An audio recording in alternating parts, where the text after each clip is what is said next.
ব্যাংককের প্রধানমন্ত্রী শেখ হাসিনা ও থাইল্যান্ডের প্রধানমন্ত্রী শ্রেথা থেভিসিনের মধ্যে দ্বিপাক্ষিক বৈঠক অনুষ্ঠিত। বিভিন্ন ক্ষেত্রে সহযোগিতা বাড়াতে 5টি দলিল স্বাক্ষর। বাংলাদেশে বিশেষ অর্থনৈতিক অঞ্চলে বিনিয়োগ করতে থাইল্যান্ডের প্রতি প্রধানমন্ত্রী শেখ হাসিনার আহ্বান।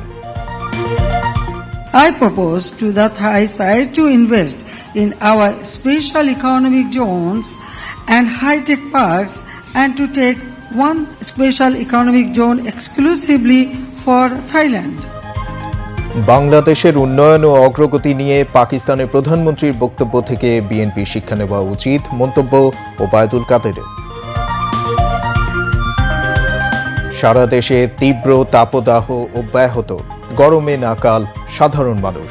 দেশ জুড়ে চলছে হিট অ্যালার্ট।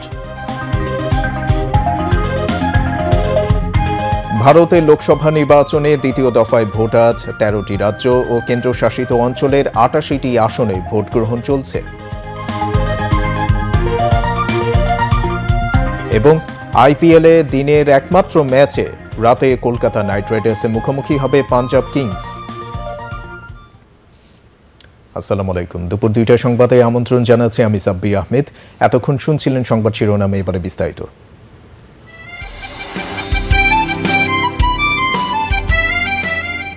স্বাধীনতা পেয়েছি, রাজনৈতিক স্বাধীনতা, অর্থ স্বাধীনতা পাই নাই এই জন্য যে পর্যন্ত না এদেশের দুঃখী মানুষ পেট ভরে ভাত না খাবে, যে পর্যন্ত না এদেশের দুঃখী মানুষ অত্যাচার অবিচার হাত থেকে না বাঁচবে, যে পর্যন্ত না শোষণমুক্ত সমাজ না হবে, যে পর্যন্ত সম্পদে সুষম বন্টন করতে না পারবো, সে পর্যন্ত আমার দেশের সত্যিকারের স্বাধীনতা, অর্থ স্বাধীনতা আসতে পারে না, আসে না।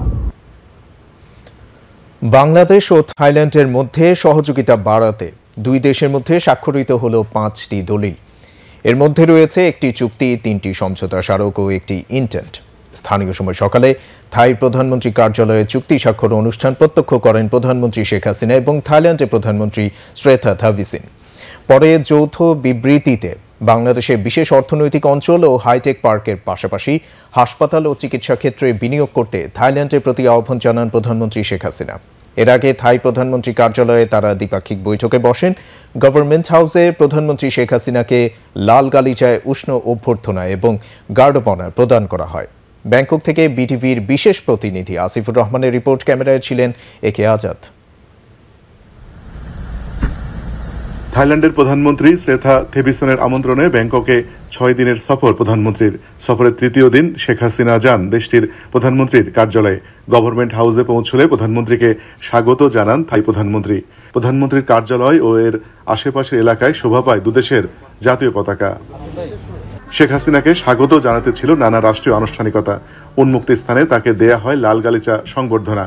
থাই সশস্ত্র বাহিনীর একটি চৌকস দল প্রদান করে গার্ড অব অনার। প্রধানমন্ত্রী গার্ড পরিদর্শন করেন।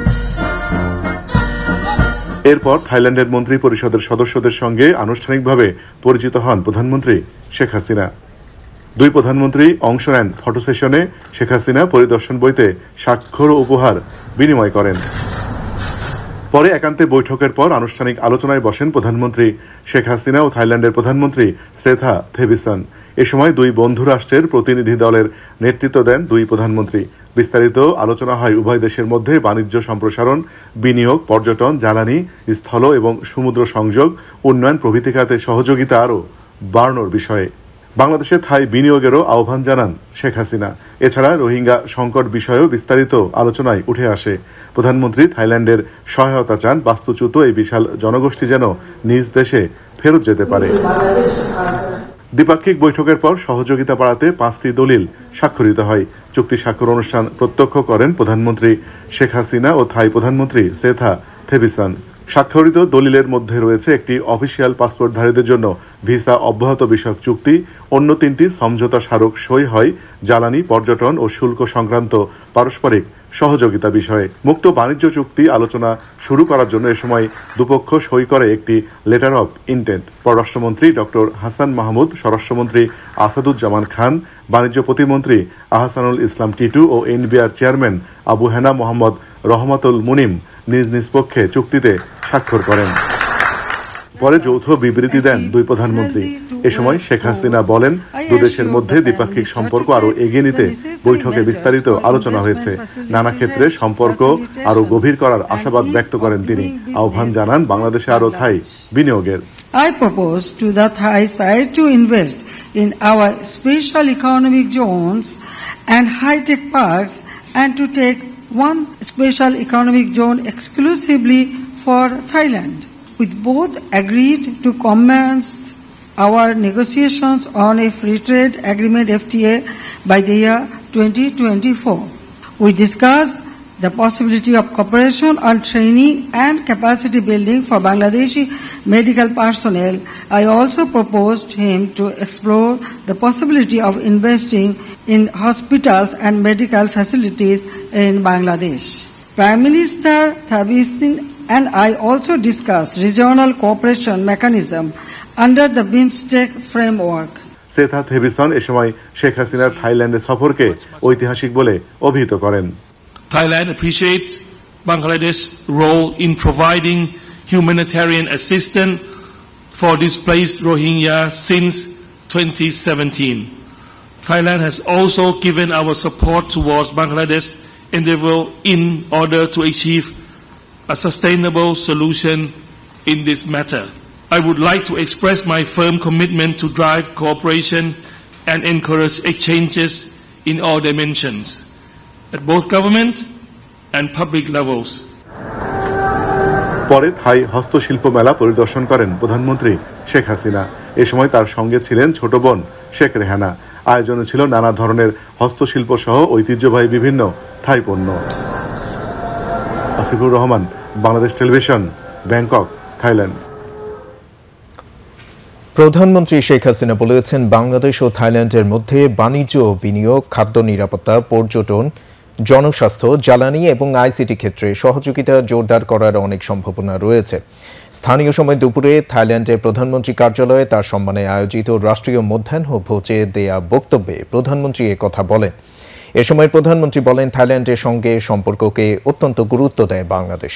শেখ হাসিনা বলেন, দুই বন্ধুত্বপূর্ণ দেশের মধ্যে উষ্ণ সৌহার্দ্যপূর্ণ সম্পর্ক, বাণিজ্য, বিনিয়োগ, টেকসই উন্নয়ন, জনগণের মধ্যে যোগাযোগ এবং বহুমুখী সহযোগিতার ক্ষেত্র ক্রমাগত বৃদ্ধি পাচ্ছে। প্রধানমন্ত্রী বলেন, বৈঠকে তারা উভয় দেশের দ্বিপাক্ষিক স্বার্থ সংশ্লিষ্ট বিষয় এবং আঞ্চলিক বিভিন্ন বিষয় নিয়ে দীর্ঘ আলোচনা করেছেন।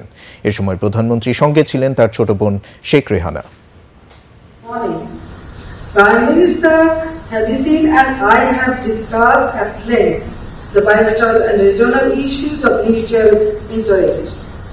We agreed to make all efforts to enhance our bilateral trade and encourage more interactions between the public and private entities of the two countries.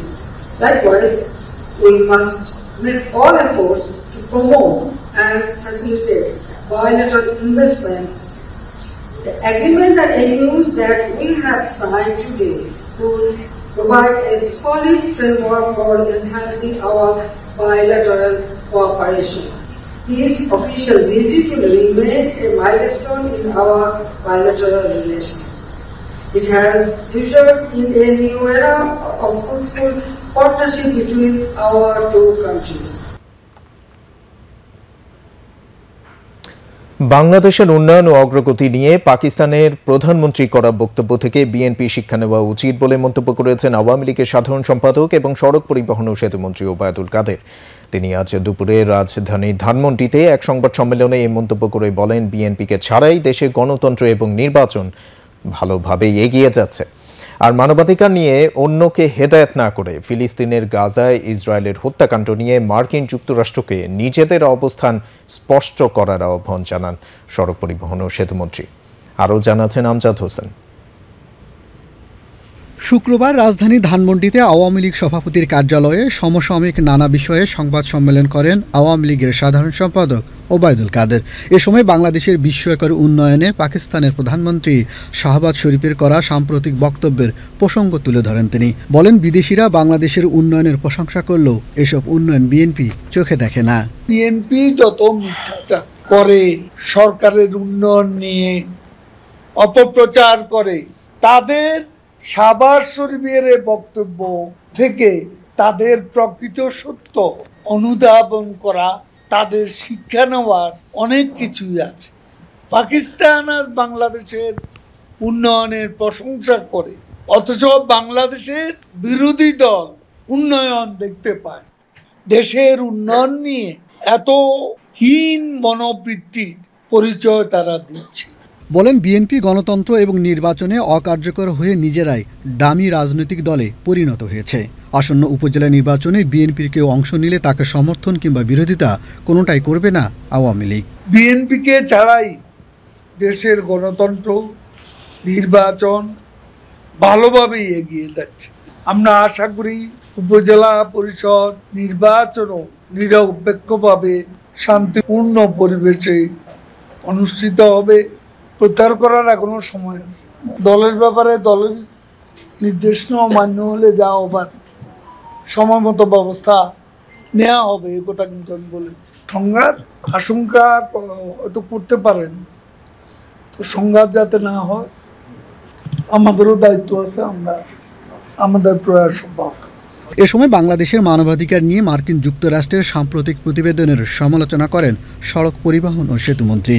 সেই যুক্তরাষ্ট্র কংগ্রেস থেকে যে ফান্ড, সেই ইসরায়েলের অংশটা অলরেডি তাদের দিয়ে দেওয়া, তার মানে যুদ্ধের উস্কানিতে সাহায্য করছে। আগে তারা নিজেরা ইসরায়েলের যে গণহত্যা, এই গণহত্যার ব্যাপারে মানবাধিকার লঙ্ঘনের যে নিকৃষ্টতম নমুনা, এর ব্যাপারে তারা তাদের অবস্থান পরিষ্কার, তারপর অন্যদেরকে হেদায়েত করতে পারে। সংবাদ সম্মেলনে উপস্থিত ছিলেন আওয়ামী লীগের যুগ্ম সাধারণ সম্পাদক আ.প.ম বাহাউদ্দিন নাসিম, সাংগঠনিক সম্পাদক বি.এম মোজাম্মেল হক, মির্জা আজম, আফজাল হোসেন, সুজিত রায় নন্দী সহ কেন্দ্রীয় আওয়ামী লীগের নেতৃবৃন্দ। আমজাদ হোসেন, বাংলাদেশ টেলিভিশন, ঢাকা। তীব্র তাপ প্রবাহের কবলে দেশ। এরই মধ্যে দেশের 41 জেলার ওপর দিয়ে বয়ে যাচ্ছে তীব্র তাপ প্রবাহ। 2 দফায় টানা 6 দিনের সতর্কবার্তার পর গতকাল থেকে নতুন করে আবারও 3 দিনের হিট অ্যালার্ট চলছে। আবহাওয়াবিদরা বলছেন, মে মাসের প্রথম সপ্তাহ পর্যন্ত তাপপ্রবাহ কমার কোনো সম্ভাবনা নেই। এদিকে তাপপ্রবাহের কারণে বন্ধ থাকা শিক্ষা প্রতিষ্ঠান 28 এপ্রিল থেকে খুলে দেওয়া হচ্ছে। রিপোর্ট মীনাক্ষী চৌধুরী। টানা তাপপ্রবাহের কবলে দেশ, মরুর উত্তাপ চলছে দেশ জুড়ে। এরই মধ্যে গতকাল থেকে আবারও 3 দিনের হিট অ্যালার্ট জারি করেছে আবহাওয়া অধিদপ্তর। আবহাওয়াবিদরা বলছেন, এপ্রিল মাসে তাপপ্রবাহ কমার কোনো সম্ভাবনা নেই। একই অবস্থা মে মাসের প্রথম সপ্তাহ পর্যন্ত অব্যাহত থাকবে। এরপর হয়তো দেশের কোথাও কোথাও বৃষ্টিপাত হবার সম্ভাবনা রয়েছে। ম্যাক্সিমাম টেম্পারেচার সবচেয়ে বেশি থাকে আপনার এপ্রিল মাসে। আর এই সময়কার যে বৃষ্টিপাতের ধরন, সেটা হচ্ছে যে কালবৈশাখী বা এরকম থান্ডারস্টর্ম টাইপ বৃষ্টি। তো এবছর এই ধরনের বৃষ্টিপাতের পরিমাণটা অনেকটাই কম, এই জন্য এই বর্তমান যে সিচুয়েশনটা তৈরি হয়েছে। এবং যদি বৃষ্টিপাতের পরিমাণটা না বাড়ে, তো এই পরিস্থিতির খুব বেশি হেরফের হওয়ার সম্ভাবনা নেই। এদিকে তীব্র গরমে বিপর্যস্ত হয়ে পড়েছে সারা দেশের জনজীবন। গত মার্চ মাস থেকে আবহাওয়ার এমন বৈরী আচরণে বিপাকে সব শ্রেণী পেশার মানুষ। আবহাওয়াবিদরা জানান, গত 24 ঘন্টায় দেশের সর্বোচ্চ তাপমাত্রা রেকর্ড করা হয় যশোরে 42.4 ডিগ্রি সেলসিয়াস। বাংলাদেশের প্রেক্ষাপটে না, গোটা বিশ্বময় একটা চেঞ্জের মধ্য দিয়ে যাচ্ছে। আর যদি ব্যাপক বৃষ্টিপাত বা বৃষ্টিপাতের ব্যাপ্তিটা বেশি হয়, মানে বিক্ষিপ্তভাবে 2-1 জায়গায় বৃষ্টিপাত হলে আপনার টেম্পারেচার কমার তেমন কোনো সময় নয়। হয়তো বা সাময়িকভাবে কয়েক ঘন্টার জন্য হয়তো বা সকালে বৃষ্টি হলো, সকালটা একটু ভালো গেল, বা বিকালে বৃষ্টি হলে রাতটা হয়তো বা একটু ঠান্ডা। সামগ্রিকভাবে হিট অ্যালার্টের যে কন্ডিশনটা আছে, এটার পরিবর্তনের সম্ভাবনা নেই। গত 20 এপ্রিল চলতি মৌসুমের সর্বোচ্চ তাপমাত্রা রেকর্ড করা হয় যশোরে 42.6 ডিগ্রি সেলসিয়াস। এদিকে তাপপ্রবাহের কারণে বন্ধ থাকা দেশের সব স্কুল, কলেজ ও মাদ্রাসা আগামী 28 এপ্রিল থেকে খুলে দেওয়া হচ্ছে। মীনাক্ষী চৌধুরী, বাংলাদেশ টেলিভিশন, ঢাকা। দেশ জুড়ে বিরাজ করছে দুর্বিষহ তাপপ্রবাহ। সারা দেশে এই অসহনীয় তাপমাত্রায় শিশুদের স্বাস্থ্য ও নিরাপত্তা নিয়ে উদ্বিগ্ন অভিভাবকরা। শিশু বিশেষজ্ঞরা বলছেন, অস্বাভাবিক তাপমাত্রা বৃদ্ধি শিশুদের জন্য মারাত্মক স্বাস্থ্য ঝুঁকি তৈরি করতে পারে। বিশেষ করে নবজাতক ও অল্প বয়সী শিশুদের ঘরের মধ্যে ঠান্ডা পরিবেশে রাখতে হবে, আর তাদেরকে একটু পর পর পানি জাতীয় খাবার দিতে হবে। রিপোর্ট সুমন মাহমুদের। অসহনীয় গরম থেকে স্বস্তি পেতে প্রাপ্তবয়স্করা একটু পরপর চোখে মুখে পানির ঝাপটা দিচ্ছেন, তৃষ্ণা পেলে পানি পান করছেন। কিন্তু শিশু ও নবজাতকদের বেলায় কি হচ্ছে? শিশুরা ভাষায় প্রকাশ করতে পারেন না, তাই তীব্র গরমে তাদের কষ্ট হচ্ছে। গরমের কারণে শিশুদের দেখা দিচ্ছে নানা ধরনের রোগ। বলতে পারে না, বুঝতে পারে না, আমরা তো বুঝি গরম পড়তেছে, কিন্তু ওরা তো আর বুঝে না, অসুস্থ হয়ে যেতেছে। অস্বাভাবিক তাপমাত্রার কারণে শিশুদের জন্য মারাত্মক ঝুঁকি তৈরি করে, বিশেষ করে নবজাতক ও অল্প বয়সী শিশুদের জন্য। এছাড়াও হিট স্ট্রোক ও পানিশূন্যতাজনিত ডায়রিয়া এবং উচ্চ তাপমাত্রার প্রভাবে সৃষ্ট অসুস্থতায় শিশুরা আক্রান্ত হয়ে রাজধানীর বিভিন্ন হাসপাতালে ভর্তি হচ্ছেন। জ্বর, ডায়রিয়া, বমি, কাশি, হঠাৎ করে এই সমস্যা দেখা দিতেছে। 4-5 দিন আগে গরম পড়ছিল প্রচুর, তখন এর জন্য পাতলা পায়খানা হয়েছে।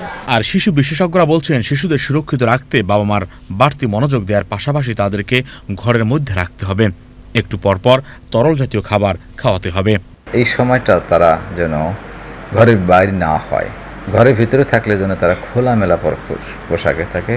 তাকে যদি মনে করেন একবার দুবার নর্মাল পানি দিয়ে গোসল করা দিতে পারেন, সেটাও করতে পারে। এবং এই বাচ্চাদেরকে মাঝে মাঝে পানির পিপাসা না লাগলেও যেন একটু পানি খাওয়ানো হয়। আর যারা দুগ্ধপোষ্য শিশু, যারা বুকের দুধ খায়, তাদেরকে অবশ্যই যেন মার বুকের দুধটা ঘন ঘন খায়। বাচ্চাটা যেন প্রস্রাব ঠিক মতো করে, প্রস্রাবের দিকে একটা বাড়তি দৃষ্টি দিতে হবে। এই সময় খোলা বাজারের ফলের জুসটা যে কী পানি দিয়ে বানানো হয় সেটা কিন্তু আমরা জানি না, সেই জন্য এই গরমের সময় অবশ্যই এটা যেন পরিহার করে। সুমন মাহমুদ, বাংলাদেশ টেলিভিশন, ঢাকা। বাংলাদেশের অন্যতম উন্নয়ন সহযোগী ইসলামিক উন্নয়ন ব্যাংক প্রতিষ্ঠার 50 বছর উদযাপন করছে। সুবর্ণ জয়ন্তীর উৎসব আমেজে আগামীকাল রিয়াদে শুরু হচ্ছে ব্যাংকটির বার্ষিক সম্মেলন। বাদশাহ সালমানের তত্ত্বাবধানে অনুষ্ঠিত হতে যাওয়া এই উৎসবে যোগ দিচ্ছেন বিভিন্ন রাষ্ট্রের পদস্থ ব্যক্তিবর্গ। বিস্তারিত ইকবাল ফরহাদের রিপোর্টে।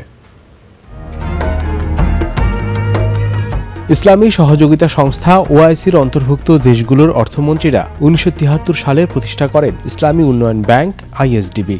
এর মূলধন যোগানের বড় অংশীদার সৌদি আরব আর সদর দফতর জেদ্দায়। সদস্য দেশগুলোর সামাজিক ও অর্থনৈতিক অগ্রগতিতে ভূমিকা রেখে চলেছে এই ব্যাংক। একই সঙ্গে অসদস্য দেশগুলোতে বসবাসকারী মুসলিম জনগোষ্ঠীর উন্নয়নেও কাজ করছে আইএসডিবি। 50 বছরের পথ চলায় বাংলাদেশে $26 বিলিয়ন বেশি অর্থায়ন করেছে ব্যাংকটি, যা 20 লাখ মানুষের চাকুরির নিশ্চয়তা দিয়েছে। 1 লাখ শিক্ষার্থী পেয়েছে বৃত্তি, লাখ লাখ বাড়িতে পৌঁছেছে সৌর বিদ্যুতের সুবিধা। প্রতি বছর 7 লাখের বেশি মানুষ চিকিৎসা সেবা পাচ্ছেন ব্যাংকটির সাহায্যপুষ্ট প্রতিষ্ঠানগুলো থেকে। আইএসডিবি বিনিয়োগ করেছে কৃষি ও যোগাযোগ খাতে, অবকাঠামো উন্নয়নে। বেসরকারি খাতেও অর্থায়ন করেছে ব্যাংকটি। বাংলাদেশে বাস্তবায়ন করা এর প্রকল্পের সংখ্যা 542টি, যার 98টি এখনও চলমান। 27 এপ্রিল সৌদি আরবের রাজধানী রিয়াদের বাদশাহ ফয়সাল সম্মেলন কেন্দ্রে শুরু হচ্ছে আইএসডিবির সুবর্ণ জয়ন্তী। ইতিহাস ও ঐতিহ্য ধারণ করে ভবিষ্যতের কর্মপরিকল্পনা সাজানোর লক্ষ্যে একতা ও অগ্রগতির উপর জোর দেওয়া হচ্ছে এই আয়োজনে। 4 দিনের এই সম্মেলনে আইএসডিবি গ্রুপের বিভিন্ন অঙ্গ সংগঠনের কর্মকাণ্ডের পর্যালোচনার সঙ্গে সিদ্ধান্ত গ্রহণ করা হবে। ইকবাল ফরহাদ, বাংলাদেশ টেলিভিশন। এবারে আন্তর্জাতিক সংবাদ। ভারতের 18তম লোকসভা নির্বাচনে দ্বিতীয় ধাপের ভোট গ্রহণ আজ অনুষ্ঠিত হচ্ছে। আজ ভারতে 13টি রাজ্যে এবং কেন্দ্রশাসিত অঞ্চলের 88টি আসনে ভোটাধিকার প্রয়োগ করছেন স্থানীয় ভোটাররা। দ্বিতীয় ধাপে আজ কেরালা রাজ্যের সবগুলো আসনে এবং রাজস্থান ও উত্তরপ্রদেশে বেশ কিছু আসনে ভোট অনুষ্ঠিত হচ্ছে। এর মধ্যে কেরালার 20টি আসনে, কর্ণাটকের 14টি আসনে, রাজস্থানে 13টি আসনে এবং উত্তরপ্রদেশ ও মহারাষ্ট্রে 8টি করে আসনে আজ ভোটাধিকার প্রয়োগ করছেন স্থানীয় ভোটাররা। আজ নির্বাচনে কংগ্রেস নেতা রাহুল গান্ধী সহ কেসি বেণুগোপাল, ভূপেশ বাঘেল, অশোক গেহলতের ছেলে বৈভব গেহলত, বিজেপির কেন্দ্রীয় মন্ত্রী রাজীব চন্দ্রশেখর, কংগ্রেস নেতা শশী থারুর, অভিনেত্রী হেমা মালিনী সহ অনেক শীর্ষ নেতৃবৃন্দের ভাগ্য নির্ধারিত হবে। দ্বিতীয় ধাপের ভোটে কর্ণাটক এবং কেরালার নির্বাচনকে সবচেয়ে গুরুত্বপূর্ণ হিসেবে বিবেচনা করা হচ্ছে। 2019 সালের লোকসভা নির্বাচনে কর্ণাটকে 28টি লোকসভা আসনের মধ্যে 25টিতে জয় পায় বিজেপি, কিন্তু সর্বশেষ রাজ্যসভা নির্বাচনে কর্ণাটকে বড় জয় পায় কংগ্রেস। গাজার 3টি গণকবর উদ্ধার করা হত্যার সব সাক্ষ্য প্রমাণ সংরক্ষণের উপর জোর দিয়েছেন জাতিসংঘের মহাসচিব অ্যান্তোনিও গুতেরেসের মুখপাত্র স্টেফানি দুজারিক। গাজায় গণহত্যার বিষয়ে আন্তর্জাতিক দাবির মুখে স্টেফানি দুজারিক এসব সাক্ষ্য প্রমাণ সংরক্ষণের বিষয়ে গুরুত্ব আরোপ করেন। কিন্তু জাতিসংঘ এসব সাক্ষ্য প্রমাণ সংরক্ষণ করতে চাইলে এই ক্ষেত্রে জাতিসংঘে সংশ্লিষ্ট কর্তৃপক্ষের অনুমোদন নিতে হবে। এদিকে ফিলিস্তিনে বেসামরিক প্রতিরক্ষা বিভাগ জানিয়েছে তারা গাজার গণহত্যার বিষয়ে স্বাধীন তদন্তের ক্ষেত্রে সব ধরনের সহযোগিতা করবে। উল্লেখ্য, গাজার 3টি গণকবর থেকে এ পর্যন্ত 392টি মরদেহ উদ্ধার করা হয়েছে। গাজার বিভিন্ন এলাকার কয়েকটি হাসপাতাল থেকে ইসরায়েলি সেনা প্রত্যাহারের পর ওইসব গণকবরের সন্ধান পাওয়া যায়। এদিকে ইসরায়েলের প্রধানমন্ত্রী বেনিয়ামিন নেতানিয়াহু যুক্তরাষ্ট্রের বিভিন্ন শিক্ষা প্রতিষ্ঠানে ইসরায়েল বিরোধী বিক্ষোভকে 1930-এর দশকে জার্মানির বিভিন্ন বিশ্ববিদ্যালয়ে অনুষ্ঠিত বিক্ষোভের সাথে তুলনা করেন। এ সময় তিনি এসব বিক্ষোভ দমনে প্রয়োজনীয় ব্যবস্থা গ্রহণের জন্য সংশ্লিষ্ট কর্তৃপক্ষের প্রতি আহ্বান জানান। বার্তা সংস্থা রয়টার্স জানিয়েছে যুক্তরাষ্ট্রের বিভিন্ন বিশ্ববিদ্যালয়ে ইসরায়েল বিরোধী বিক্ষোভ চলাকালে এ পর্যন্ত 550 ছাত্রছাত্রী ও বিশ্ববিদ্যালয় কর্মীকে আটক করা হয়েছে। এদিকে যুক্তরাষ্ট্র জানিয়েছে ত্রাণ কাজ পরিচালনা সুবিধার জন্য গাজা উপত্যকার উপকূলীয় এলাকায় একটি জেটি নির্মাণ কাজ শুরু করেছে মার্কিন কর্তৃপক্ষ। হামাস কর্মকর্তারা জানিয়েছেন তারা ইসরায়েলি বন্দীদের মুক্তির বিষয়ে আন্তরিক, তবে এই ক্ষেত্রে আগে যুদ্ধবিরতি প্রতিষ্ঠা করতে হবে। ইসরায়েলের একজন ঊর্ধ্বতন কর্মকর্তা জানিয়েছেন রাফায় স্থল অভিযান বিষয়ে পরিকল্পনা মতো এগিয়ে চলেছে ইসরায়েলের সামরিক বাহিনী। আন্তর্জাতিক বিরোধিতা সত্ত্বেও গাজার রাফা এলাকায় অভিযানের প্রস্তুতি নিচ্ছে ইসরায়েলি সেনারা। গাজায় ইসরায়েলি হামলায় এ পর্যন্ত মৃতের সংখ্যা 34,300 ছাড়িয়ে গেছে। গাজায় হামাস নিয়ন্ত্রিত স্বাস্থ্য মন্ত্রণালয় একথা জানিয়েছে। জনপ্রিয় অ্যাপ টিকটকের মালিক প্রতিষ্ঠান চীনের বাইটড্যান্স কোম্পানি জানিয়েছে এই অ্যাপ বিক্রির কোনো পরিকল্পনা তাদের নেই। যুক্তরাষ্ট্রে টিকটক বিরোধী একটি আইন পাশ হওয়ার প্রতিক্রিয়ায় বাইটড্যান্স একথা জানায়। এর আগে যুক্তরাষ্ট্রের সিনেটে টিকটক বিরোধী একটি আইন পাশ হয়। মার্কিন প্রেসিডেন্ট জো বাইডেন এই আইনে স্বাক্ষর করেছেন। টিকটক বিরোধী আইনে বলা হয়েছে চীনের মালিক প্রতিষ্ঠান বাইটড্যান্সকে টিকটক বিক্রি করে দিতে হবে, অন্যথায় যুক্তরাষ্ট্রে টিকটক ব্যান করা হবে। যুক্তরাষ্ট্র ও পশ্চিমা বিশ্বের ধারণা চীন তাদের বিভিন্ন প্রতিষ্ঠানের ওপর কঠোর নিয়ন্ত্রণ প্রতিষ্ঠা করছে, আর এজন্য নিজেদের তথ্য সুরক্ষা নিয়ে উদ্বিগ্ন তারা। তবে টিকটক বারবার বলে আসছে তাদের প্রতিষ্ঠানের ওপর চীন সরকারের বা চীনের কমিউনিস্ট পার্টির কোনো নিয়ন্ত্রণ নেই। টিকটক চীন কিংবা অন্য কোনো দেশের এজেন্ট নয় বলেও জানিয়েছে চীনা প্রতিষ্ঠান বাইটড্যান্স। ফিরে আসছি দেশে খবরে। বাজারে কমেছে সবজি, ডিম, ডাল ও মুরগির দাম। মশলা জাতীয় পণ্যের দরও কমে আসছে। অবশ্য অনেক পণ্যেরই মূল্য অস্থিরতা রয়েই গেছে। এদিকে দাবদাহের এই সময়ে কিছুটা সাশ্রয়ী দরে এবং ভেজালমুক্ত খাদ্যপণ্য কিনতে সরকারি ব্যবস্থাপনায় বিক্রয় কেন্দ্রগুলোর প্রতি ঝোঁক বেড়ে গেছে। উৎপাদিত পণ্য সরাসরি বিক্রি ব্যবস্থার আরও প্রসার চাইছেন ভোক্তারা। শাহেদ জাহেদির প্রতিবেদনে বিস্তারিত। নিত্যপণ্য প্রয়োজনটা সব সময়ের বলেই খাদ্যপণ্য সংগ্রহে যেতেই হয় বাজারে।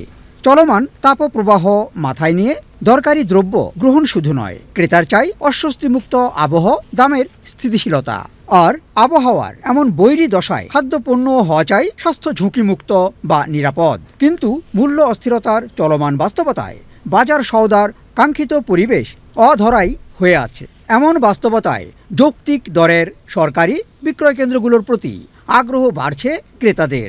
সবজির বাজারটা মোটামুটি গ্রহণযোগ্য, প্রায় প্রত্যেকটা ডালের দামই 10 টাকার মতো কমেছে এবং মাছের বাজারটাও স্থিতিশীল আছে। এখানে বিক্রেতারাও মধ্যস্বত্বভোগীদের এড়িয়েই পণ্য বেচার সুযোগ পাচ্ছেন। পেঁপে বা কলা এগুলি তো রমজানের চেয়ে কিছু কমেছে। এরপরে আমরা আপনার গরম ওষুধে ডিমের দামও কমছি, এখন আমরা বেশিও কম দামে। পেঁয়াজের বাজার দর এক মাসের ব্যবধানে মোটামুটি পার কেজিতে 40 থেকে 45 টাকা কমছে। আগে কেবল সপ্তাহের ছুটির দিনগুলোতে এই বাজার চালু থাকলেও সময়ের প্রয়োজনে এখন থেকে প্রতিদিনই খোলা রাখবার ব্যবস্থা হচ্ছে এবং আরও বেশি এলাকায় এই রকম বাজার ছড়িয়ে দেওয়ার প্রয়োজনের দিকটিও বড় হয়ে উঠেছে। পার্শ্ববর্তী বিশেষ করে হবিগঞ্জ, নরসিংদী, সাভার, মানিকগঞ্জ এইসব জেলা থেকে সরাসরি কৃষকগণ তাদের পণ্য এখানে নিয়ে আসতেছে। যে পণ্যের মান বা ওই কেমিক্যাল মুক্ত বা বিষাক্ততা মুক্ত অনেকটাই ভালো। সহনীয় দরে চাই নিরাপদ খাদ্য, আর ভোক্তার এই চাওয়া কিছুটা হলেও পূরণ করছে কৃষকের বাজার। তাই তো উৎপাদিত পণ্য হাত বদল এড়িয়ে সরাসরি বিক্রির এমন আয়োজন আরও বাড়ানো দরকার বলছেন বাজার সংশ্লিষ্টরা। পাশাপাশি বাজার বা বিক্রয় কেন্দ্রগুলোতে বেচাকেনার সুষ্ঠু পরিবেশ রক্ষায় সব সময়ের জন্যই নজরদারি বহাল রাখা জরুরি মনে করছেন বাজার পর্যবেক্ষকেরা। শাহেদ জাহিদি, বাংলাদেশ টেলিভিশন, ঢাকা। স্মার্ট ও সমৃদ্ধ দেশ করতে নারীর প্রতি সব ধরনের বৈষম্যের বিরুদ্ধে প্রতিরোধ গড়ে তোলার আহ্বান জানিয়েছেন মহিলা ও শিশু বিষয়ক প্রতিমন্ত্রী সিমিন হোসেন রিমি। আজ রাজধানী পার্বত্য চট্টগ্রাম কমপ্লেক্সে বাংলাদেশ মহিলা পরিষদের সভায় তিনি আহ্বান জানান। মহিলা পরিষদের সভাপতি ডাক্তার ফৌজিয়া হোসেনের সভাপতিত্বে অনুষ্ঠানে সাধারণ সম্পাদক ডাক্তার মালিকা বানু ও এম্বাসি অব সুইডেনের senior program officer Rehana Khan বক্তব্য রাখেন। মহিলা ও শিশু বিষয়ক প্রতিমন্ত্রী বলেন, নারী পুরুষের বৈষম্য দূর করে উভয়ের সম্মিলিত অংশগ্রহণের মাধ্যমেই দেশকে কাঙ্ক্ষিত লক্ষ্যে পৌঁছানো সম্ভব। তীব্র তাপদাহ থেকে নগরবাসীকে স্বস্তি দিতে আজ রাজধানী ফার্মগেটে জনসাধারণের মধ্যে সুপেয় পানি, ছাতা ও সচেতনতামূলক লিফলেট বিতরণ করেছে বাংলাদেশ আওয়ামী যুবলীগ। এ সময় যুবলীগ চেয়ারম্যান শেখ ফজলে শামস পরশ, সাধারণ সম্পাদক সংসদ সদস্য মাইনুল হোসেন খান নিখিল সহ কেন্দ্রীয় ঢাকা মহানগর নেতৃবৃন্দ উপস্থিত ছিলেন। যুবলীগ চেয়ারম্যান বলেন, সকল দুর্যোগ ও সংকটে যুবলীগ সাধারণ মানুষের পাশে থেকে নিরলসভাবে কাজ করছে। যুবলীগের পথ চলা অব্যাহত থাকবে। এবারে কৃষি সংবাদ।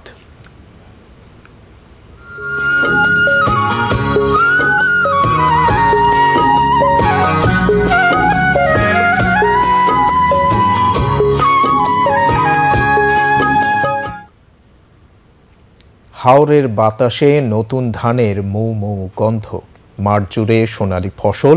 কৃষি বিভাগ বলছে এবার হবিগঞ্জে 1,22,825 হেক্টর জমিতে প্রায় 5,20,665 মেট্রিক টন ধান উৎপাদন হবে। এছাড়া দেশের উত্তরাঞ্চলে চলনবিল ও হালতিবিল সহ নাটোর জেলার 61,204 হেক্টর জমিতে 4,32,405 মেট্রিক টন ধান উৎপাদনের আশা করছে কৃষি বিভাগ। বিস্তারিত ডেস্ক রিপোর্টে। হবিগঞ্জের মাঠ জুড়ে এখন সোনালী ধানের সমারোহ। কৃষকদের হাড়ভাঙা পরিশ্রমের ফলে মাঠের বড় ধান যেন স্বস্তির বার্তা। এবারের প্রচণ্ড গরমেও যেন কোনো ক্লান্তি নেই কৃষকদের। সকাল থেকে সন্ধ্যা পর্যন্ত ধান কাটা ব্যস্ত সময় পার করছেন কৃষকরা। বর্তমানে 88 দেওয়ানে আমার ফসল হয়েছে খুব ভালো, আর আগেও হারতাছি। এইবার তো দেখা যায় 8 বছর থেকে ধান আল্লাহ দেখাইছে ভালো। হবিগঞ্জে এবছর 1,22,825 হেক্টর জমিতে বোরো ধানের আবাদ হয়েছে। কৃষি বিভাগ বলছে, সব ঠিক থাকলে এবছর জেলায় প্রায় 5,20,665 মেট্রিক টন ধান উৎপাদন হবে, যার বাজার মূল্য হতে পারে প্রায় 1,500 কোটি টাকারও বেশি। এই জাতটা আসলে স্বল্প জীবনকালীন জাত। আমরা আশা করি 20 থেকে 22 মনের মতো বিঘা প্রতি ফলন কৃষকরা পাবে। কৃষি বিভাগ জানায়, জেলায় প্রায় 32,000 হেক্টর জমিতে উচ্চ ফলনশীল এবং স্বল্প জীবনকালীন নতুন জাতের বোরো ধান হয়েছে। গত বছরের মতো বিরি 28 ও বিরি 29 জাতের ধানের পরিবর্তে এবার নতুন জাত কৃষকদের জন্য আশীর্বাদ বয়ে এনেছে। খেতে খুব চমৎকার ফসল ফলেছে এবং সবার মুখে এক ধরনের প্রশান্তি দেখা গেল। আমাদের যে কম্বাইন হারভেস্টার সেটি মাঠে কাজ করছে প্রায় 269টির মতো, এবং আর কিছুদিনের মধ্যে আরও 150 কম্বাইন হারভেস্টার আসবে। তো আমরা সম্মিলিতভাবে নিজেদের মাঝে বোঝাপড়ার মাধ্যমে ইনশাআল্লাহ যেখানে যেখানে ধানগুলো পাচ্ছে সেখানে কাজ করছে। এদিকে নাটোর জেলার বৃহত্তম চলনবিল ও হালতিবিল সহ বিভিন্ন এলাকায় শুরু হয়েছে বোরো ধান কাটা উৎসব। আবহাওয়া অনুকূলে থাকায় উৎপাদনও হয়েছে ভালো। কৃষকেরা তাদের উৎপাদিত ধান কাটতে ব্যস্ত সময় পার করছেন। ফলন অনেক বেশি। ছেলেরা সব মাঠে ধান কাটা নিয়ে ব্যস্ত। খোলাতে কাজ করেছি, ধান সিদ্ধ শুকান করেছি। ধানের দামও এবার বাজার দর ভালো, যে দাম আছে আসলে যদি একটু বেশি হয় আমরা খুব কৃষকেরা উপকার হবে।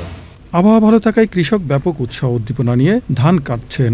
ধানের ফলন ভালো হয়েছে উল্লেখ করে কৃষি বিভাগ বলছে, ধানের সঠিক মূল্য পেলে কৃষকরা অর্থনৈতিকভাবে লাভবান হবেন। এবছর নাটোর জেলায় বোরো ধানের আবাদ হয়েছে প্রায় 61,000 হেক্টর। কৃষকেরা উৎসাহ এবং উদ্দীপনা নিয়ে ধান কাটতে শুরু করেছে। ফলন ভালো পাচ্ছে। আমার বিশ্বাস এখান থেকে ন্যায্য দাম পাবে এবং অর্থনৈতিকভাবে তারা লাভবান হবে। চলতি বছর নাটোর জেলার 61,204 হেক্টর জমিতে বোরো ধানের আবাদ হয়েছে। বিঘা প্রতি ফলন হয়েছে 25 থেকে 28 মন। আর এবার 4,32,405 মেট্রিক টন ধান উৎপাদনের আশা করছে কৃষি বিভাগ। Desk report, Bangladesh television. নওগাঁয় ক্রমেই বাড়ছে আম উৎপাদন। মাত্র 10 বছরে জেলার প্রায় 30,000 হেক্টর জমিতে বাগান গড়ে উঠেছে। চলতি মৌসুমে গাছে এসেছে আমের গুটি। সরকারি সহযোগিতা ও বাজার ব্যবস্থাপনা গড়ে ওঠায় এবারও লাভবান হওয়ার আশা করছেন চাষিরা।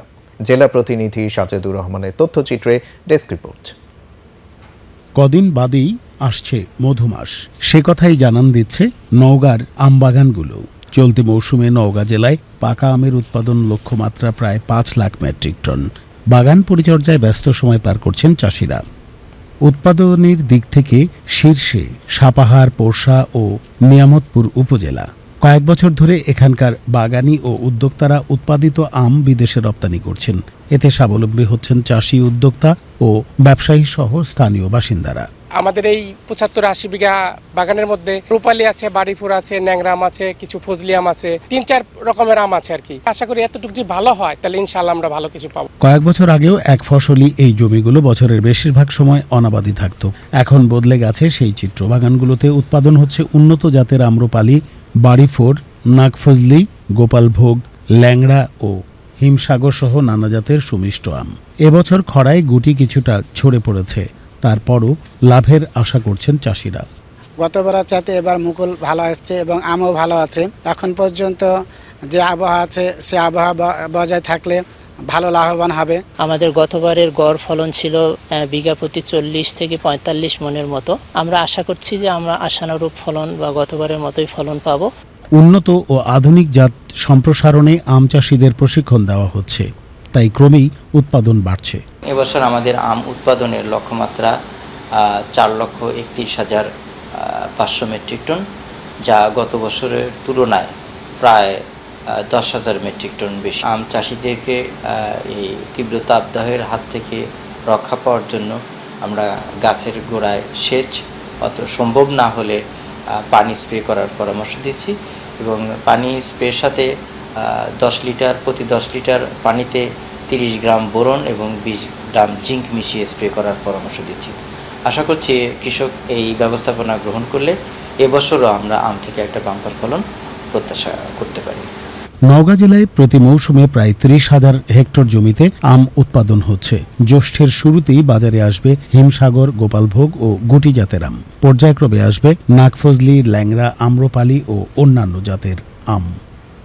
Faizullah Sayeed, desk report, Bangladesh television. এবারে খেলার খবর। ইডেন গার্ডেন্সে আইপিএল ক্রিকেটে দিনের একমাত্র ম্যাচে রাতে কলকাতা নাইট রাইডার্সের মুখোমুখি হবে পাঞ্জাব কিংস। ম্যাচটি শুরু হবে বাংলাদেশ সময় রাত 8টায়। 7 ম্যাচে 5 জয়ে 10 পয়েন্ট নিয়ে টেবিলে 2 নম্বরে আছে কলকাতা নাইট রাইডার্স, আর 8 ম্যাচে 2 জয়ে 4 পয়েন্ট নিয়ে টেবিলের 9 নম্বরে রয়েছে পাঞ্জাব কিংস। দুপুরে সংবাদ শেষ করার আগে শিরোনামগুলো জানিয়ে দিচ্ছি আরও একবার।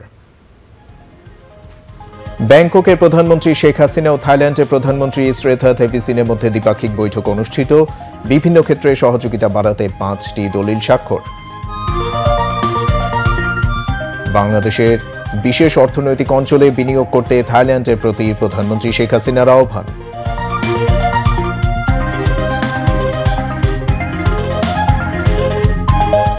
বাংলাদেশের উন্নয়ন ও অগ্রগতি নিয়ে পাকিস্তানের প্রধানমন্ত্রীর বক্তব্য থেকে বিএনপি শিক্ষা নেওয়া উচিত, মন্তব্য ওবায়দুল কাদেরের।